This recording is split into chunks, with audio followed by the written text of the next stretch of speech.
Hey guys, solid na yung technical analysis natin, and it's good, it's really good. Hindi masyadong mahirap, saka madali lang maintindihan. Anyway, i-re-record ko kasi wala tayong mga time, hindi tayo magtugma-tugma sa schedule. So, panoorin niyo na lang 'to, okay? So, mag-start tayo sa weekly. Madali lang naman 'to. Kailangan lang hanapin natin yung, bias. So, mag-start ako dito. Ito yung directional bias. Directional bias. So, weekly yun, pataas. Ngayon, 'pag nakuha mo na yung directional bias, punta ka ng, let's say 4 hours. 4 hours. Ito, directional bias. Ngayon, papaano mo makukuha 'tong height na 'to? 'Di ba 'pag pataas na ganyan, ang ime-measure mo yung bumaba. Itong mga bumaba, yan ang ime-measure mo para makuha mo yung, um, target mo. So, kunyari at like this one, right? Puwede mo i-measure yan, ganyan.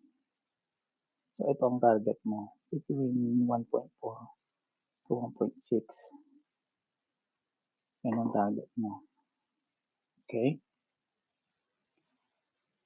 Target area,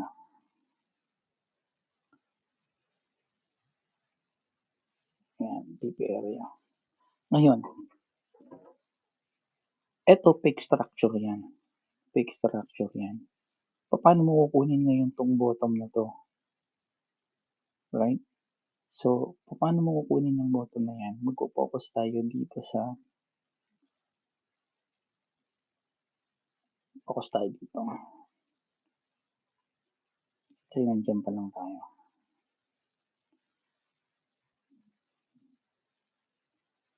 Fo-focus tayo dyan. Itong portion na to.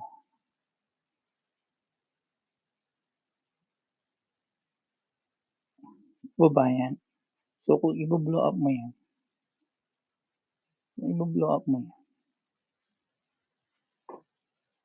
right? So, pababa yan, ang i-measure mo yung pataas. Itong pataas, right? So, pwede mo yung i-measure. So, yan ang TP mo, right here. Or measure mo to.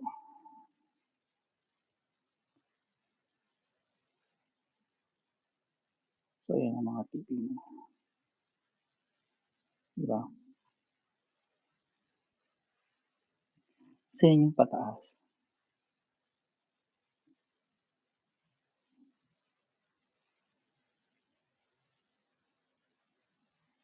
Para makuha mo tong pababa. Ngayon, let's say,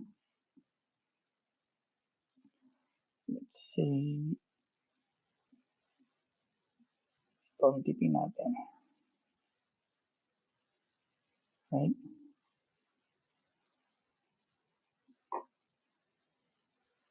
And meron pang isa dito.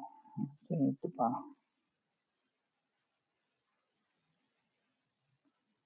So, TP natin ito. 4 hours yan, malaki yan. Yan. Right? Ngayon, yung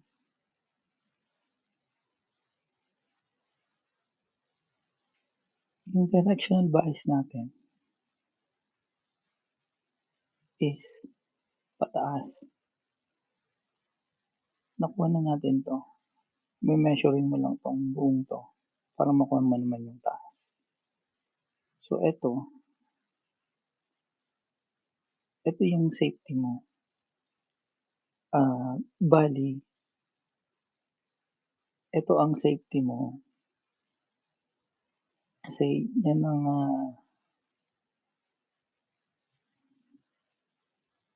ang directional. Diyan papunta yung trade mo. So, yan ang backup mo. Ito ang backup mo. Diba?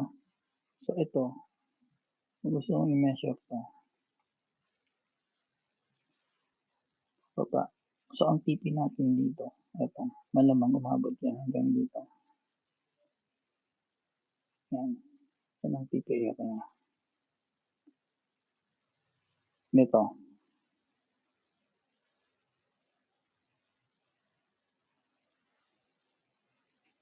Hindi mo iti-trade, hindi mo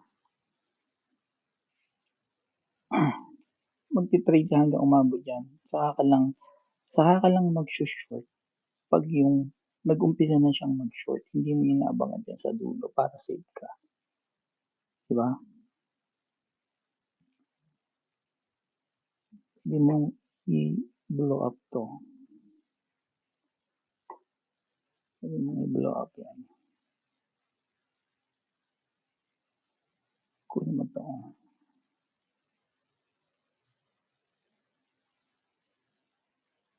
Yan. Termination block. Yan.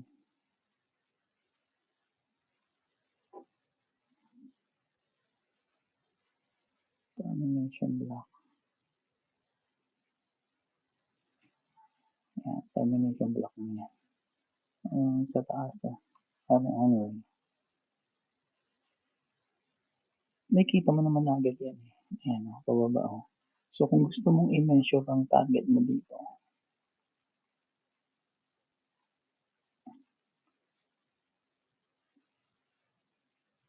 man ka ng pataas.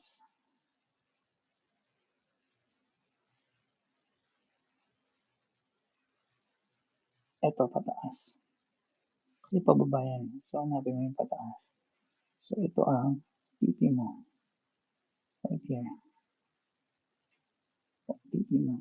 Or, kung gusto mo naman, wala, yun lang pinakamagandang measurement. Yan. Ito. Yan ang TP mo dyan. Hindi mo naman makukuha lahat, pero at least meron ka ng idea. So, ang backup mo dyan is paangat to, di ba? Yan. Paangat yan.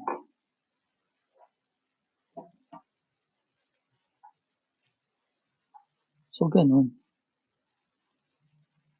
Ito yung pag-trade ng fake structure.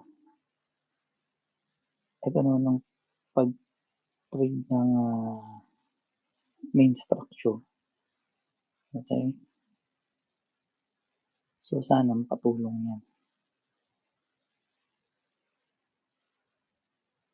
Ito ang backup mo. Itong main na ito, mag-trade ka short.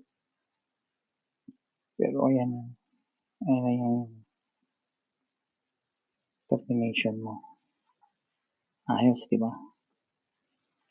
So, solid na yan. Anyway, tanong-tanong lang. Hanapan natin ang example niyan dito sa kabila. Meron po tayong 2 minutes bago sa 10. Right? So, kung hahanapan natin ng sample dito. Yan. So, pababa, ito lang tumaas. So, kung gusto mong kunin to, yan. Gusto mong kunin to. Ito ang target mo. Yan ang target mo, di ba? So, TP yan. Yan, TP mo. Ating TP area. Pero yung pagtaas na yun, bago makuha yun, kailangan mong i-blow up to. Yan. Tapos, kung anong parallel yan. So, pataas yan ang measure mo itong pababa. Na-measure mo itong pababa.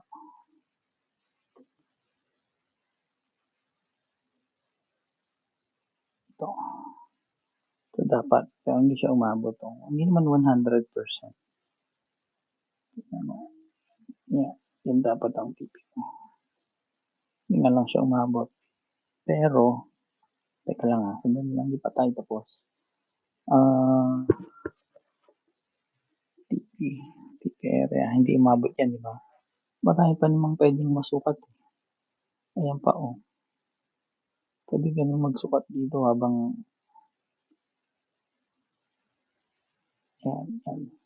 Pababa ito, pataas yan. Ayan, oh.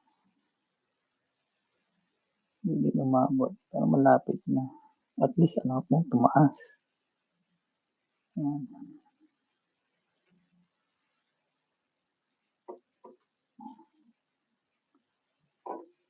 Diba? Sakto natin. Tingnan natin kung mapapatama natin yan dyan. Hanapin natin yung exact.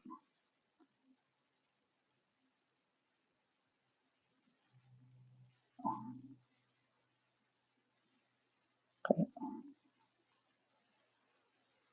Exact natin to.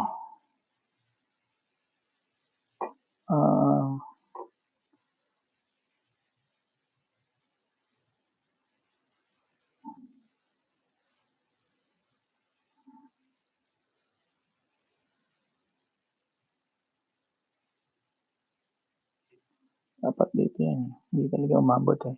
Pero, at least, umangat pa din siya. So, ibig sabihin, kita ka pa din dyan. Kita ka pa din dyan. Hindi naman sa hindi siya umangat eh. Umangat naman siya eh. Hindi mo lang na tamaan yung target mo.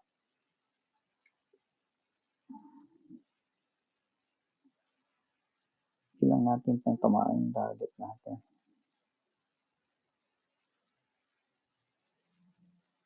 Konti na. Meron pa yan, meron pang isa eh. Itong parehas din yan.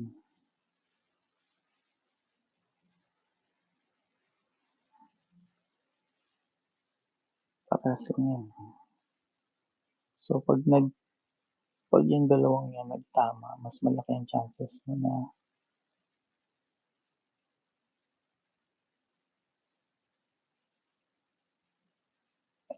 mas malaki ang chances mo na yan na yan.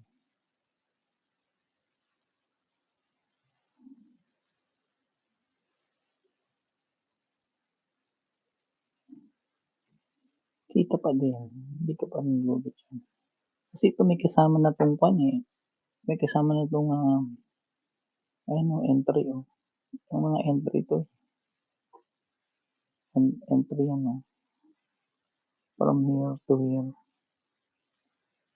Entry yan.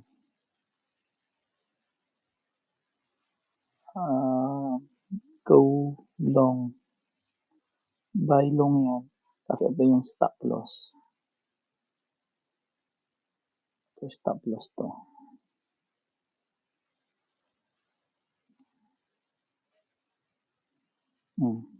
Malaki pa rin yan. Huwag lang masyado maging greedy. Ito. 20% yan. Anyway. Solid yan. Solid yan. Kasi, ang directional mo dyan is ito. Paano mo kukunin to? Pwede measurein mo yun. Na-measure mo na yung taas, di ba? Ito, pababa. So, na-measure mo itong pataas, the whole thing. So, ito yung tipo mo. Ito pa isa. Pataas din yan.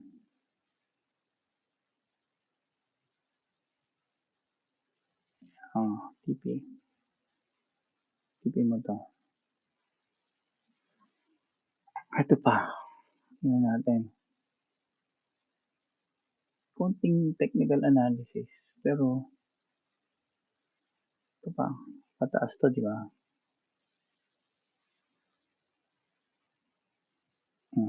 Ayan. Ito, hindi gaano umabot, pero kita pa din yan. Kita pa yan. Kasi yun ang entry mo. Ganyan ang entry mo. Ito ang entry mo. Yan ang area mo ng entry ng short. Diba? Okay? Tapos, ito, pwede ka rin mag-technical, mag-trade dito, di ba? Dito, pwede mo rin i-trade yan. So, baliktad naman. Pataas yan, so may measure mo itong mga pababa. Right? So, ito, measure mo to. Ayan yung TP mo.